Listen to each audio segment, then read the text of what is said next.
আছে, একটা জিনিসও পারে না।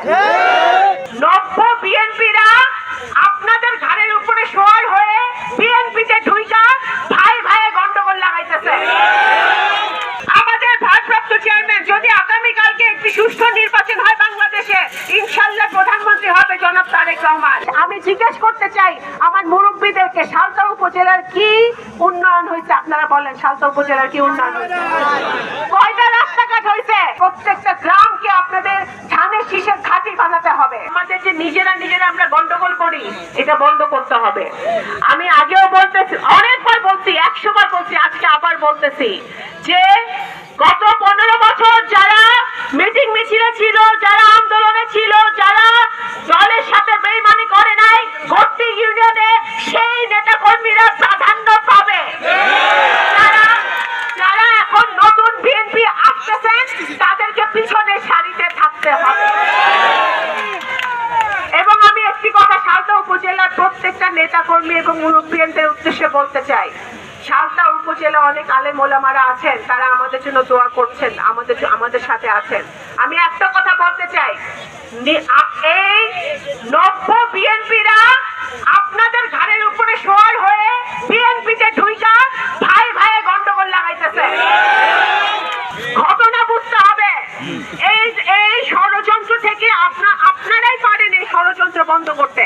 আমাদের ভারপ্রাপ্ত চেয়ারম্যান যদি আগামীকালকে একটি সুষ্ঠু নির্বাচন হয় বাংলাদেশে, ইনশাআল্লাহ প্রধানমন্ত্রী হবে জনাব তারেক রহমান। এই ঈদে জামা জুতো অ্যাক্সেসরিজের ডিসকাউন্ট।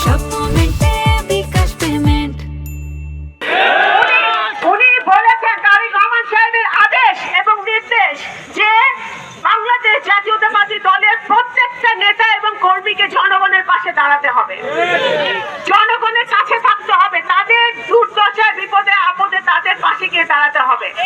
আজকে অনেক দল মাথা চারা দিয়ে উঠতেছে, তারা মনে করতেছে তারা অনেক কিছু হয়ে গেছে, কিন্তু এই উপমহাদেশের সবচেয়ে জনপ্রিয় দল হচ্ছে বাংলাদেশ জাতীয়তাবাদী দল এবং সবচেয়ে জনপ্রিয় নেত্রী হচ্ছে দেশনেত্রী বেগম খালেদা জিয়া।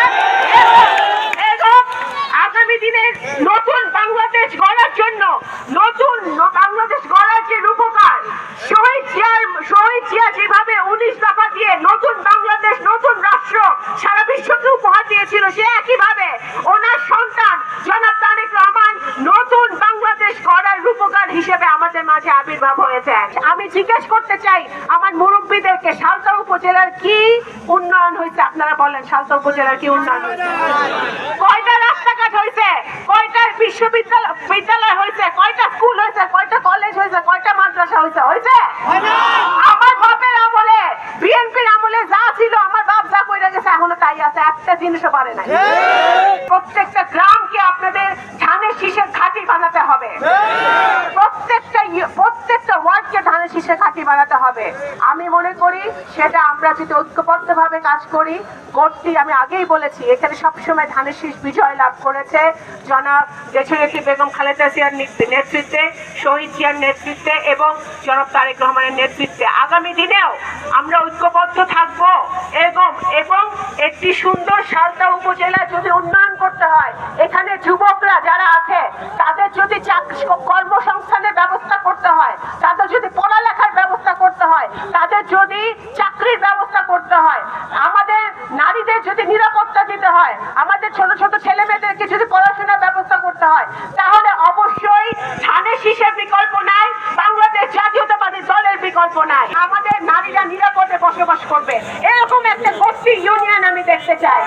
ইনশাআল্লাহ আমরা যদি ঐক্যবদ্ধভাবে থাকি তাহলে আগামী দিনে সুষ্ঠু ভোট হবে এবং ভোটে নির্বাচিত হলে আমরা গোষ্ঠী ইউনিয়ন তথা সালতা উপজেলাকে আরো উন্নয়নের দ্বার প্রান্তে নিয়ে যাব, যেখানে এখানে কলকারখানা হবে, এখানে স্কুল হবে, কলেজ হবে এবং আমাদের সকলে সালতা উপজেলার সকল জনগণ উপকৃত হবে।